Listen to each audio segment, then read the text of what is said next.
ভাবুন তো, আপনি একটি মহাকাশযানে বসে ধীরে ধীরে এমন একটি জায়গার দিকে এগিয়ে যাচ্ছেন যেখান থেকে আলো পর্যন্ত ফিরে আসতে পারে না।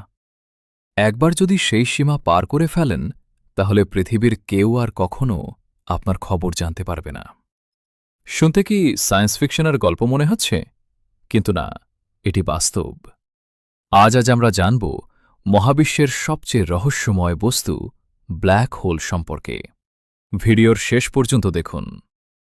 অনেক বছর আগে সূর্যের চেয়ে অনেক বড় একটি নক্ষত্র তার জীবনের শেষ পর্যায়ে পৌঁছায়।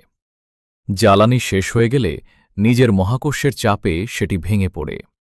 এরপর ঘটে এক বিশাল বিস্ফোরণ, যাকে বলা হয় সুপারনোভা। যদি সেই নক্ষত্রের ভর যথেষ্ট বেশি হয়, তাহলে তার কেন্দ্র এতটাই ঘন হয়ে যায় যে সেখানে সৃষ্টি হয় একটি ব্ল্যাক হোল। এটি কোনো গর্ত নয়, বরং এমন একটি অঞ্চল যেখানে আলোও বের হতে পারে না। ব্ল্যাক হোলের চারপাশে একটি অদৃশ্য সীমা রয়েছে, যার নাম ইভেন্ট হারাইজন। এটিকে বলা হয় ফেরার শেষ সীমা। এই সীমা পার করার পর আর কোনো আলো বা তথ্য বাইরে ফিরে আসতে পারে না। তাই আজও আমরা সরাসরি ব্ল্যাক হোলের ভেতর দেখতে পারিনি। ধরুন আপনি একটি মহাকাশযানে বসে ব্ল্যাক হোলের দিকে এগিয়ে যাচ্ছেন। যত কাছে যাবেন, আপনার পায়ের দিকে মহাকর্ষের টান হবে বেশি আর মাথার দিকে কম। ফলে আপনার শরীর ধীরে ধীরে লম্বা হয়ে প্রসারিত হতে থাকবে। বিজ্ঞানীরা এই ঘটনাকে বলেন স্প্যাগেটিফিকেশন, অর্থাৎ আপনার শরীর অনেকটা স্প্যাগেটির মতো লম্বা হয়ে যেতে পারে। আইনস্টাইনের আপেক্ষিকতার তত্ত্ব অনুযায়ী শক্তিশালী মহাকর্ষ সময়কে ধীর করে দেয়। পৃথিবী থেকে কেউ আপনাকে দেখলে মনে হবে আপনি ধীরে ধীরে থেমে যাচ্ছেন, কিন্তু আপনার নিজের কাছে সময় স্বাভাবিকভাবেই চলবে। একই ঘটনার দুটি ভিন্ন পর্যবেক্ষণ, এটাই মহাবিশ্বের অন্যতম অদ্ভুত বাস্তবতা। ব্ল্যাক হোলের কেন্দ্রে কি রয়েছে, সেটাই আজও সবচেয়ে বড় রহস্য।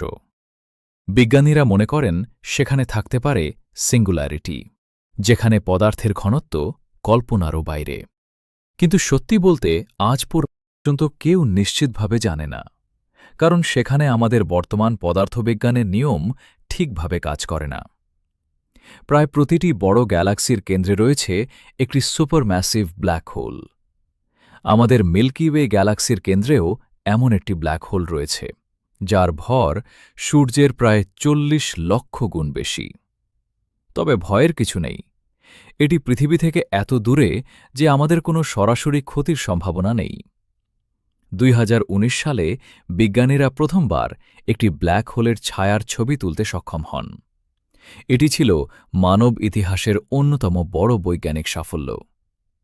ব্ল্যাক হোলকে সরাসরি দেখা যায় না, কিন্তু তার চারপাশে আলো ও গ্যাসের আচরণ দেখে তার অস্তিত্ব বোঝা যায়। আপনার কি মনে হয়, ব্ল্যাক হোলের ভেতরে আসলে কি আছে? কমেন্টে আপনার মতামত জানান। আর এমন আরও মহাকাশের রহস্য জানতে ফ্যাক্ট ইউনিভার্স বাংলাকে সাবস্ক্রাইব করুন।